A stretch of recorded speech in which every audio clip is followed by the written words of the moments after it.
அதாவது ஒரு 4-5 வாரத்துக்கு முன்னாடி இந்த பிரயாண தொழுகையினுடைய சில சட்டங்களை பத்தி நம்ம சொல்லியிருந்தோம். பிரயாண தொழுகையில் ஒரு முஸ்லிம் பிரயாணம் பண்ணக்கூடிய நேரத்துல அவருக்கு 2 சலுகை இருக்குது. ஒண்ணு, 4 ரக்காத்துகள் கொண்ட தொழுகையை 2 ரக்காத்தாக சுருக்கி தொழுவது. இன்னொன்று, லொஹர், அசரு, மகரிப், இஷா இந்த தொழுகைகளை முந்தியோ பிந்தியோ, லொஹர் நேரத்துல அசரையோ, அசர் நேரத்துல லொஹரையோ முந்தி பிந்தி அந்த மாதிரி ஜம்மு செய்யறது, சேர்த்து தொழுவுறது.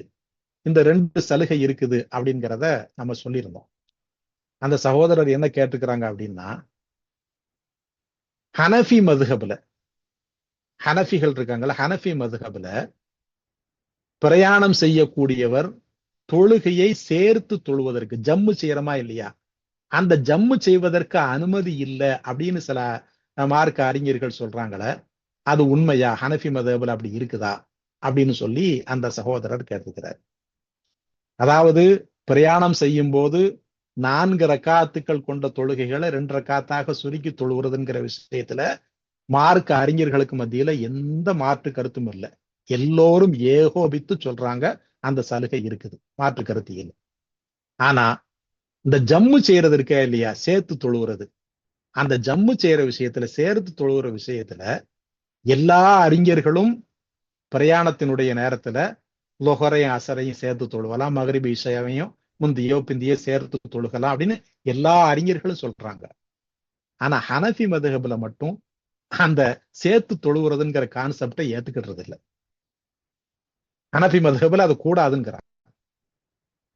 ஹனஃபி மதுஹபை பொறுத்த வரைக்கும் இந்த தொழுகைகளை சேர்த்து தொழுகிறது அப்படிங்கிறது ஹஜ்ஜுடைய காலத்துல மட்டும்தான் செய்யலாம்.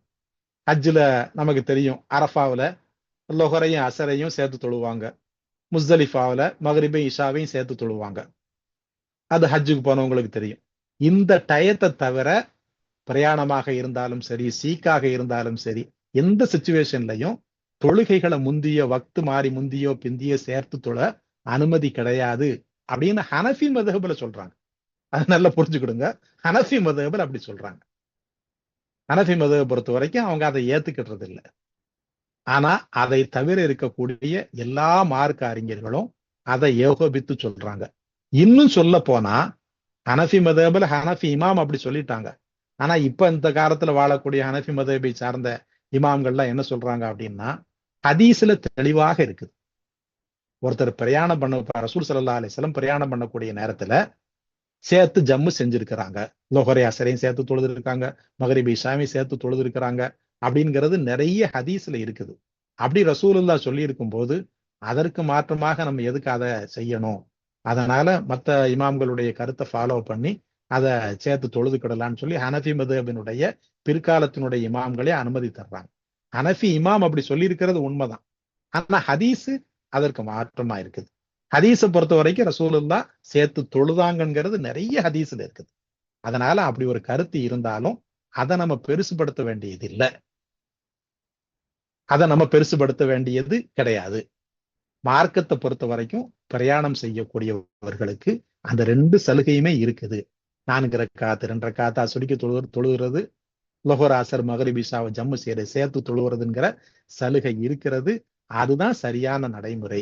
ஹனஃபி மதுஹப்ல இருக்கிறது உண்மைதான். ஆனா அதை நம்ம பெருசுபடுத்த வேண்டியது இல்லை. ஹதீஸ்ல இருக்கிறதுனால இதை நம்ம தாராளமாக ஃபாலோ பண்ணலாம்.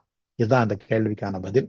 மற்ற கேள்விகளுக்கான பதிலை இன்ஷா அல்லாஹு தஆலா வரக்கூடிய வாரத்திலே நாம் பார்ப்போம். அல்லாஹு தஆலா அவனுடைய மார்க்கத்தை விளங்கி செயல்படக்கூடிய நன்மக்களாக நம்மை ஆக்கி அருள்பாலிப்பானாக. வாஹிர் தஅவானா அல்ஹம்துலில்லாஹி ரப்பில்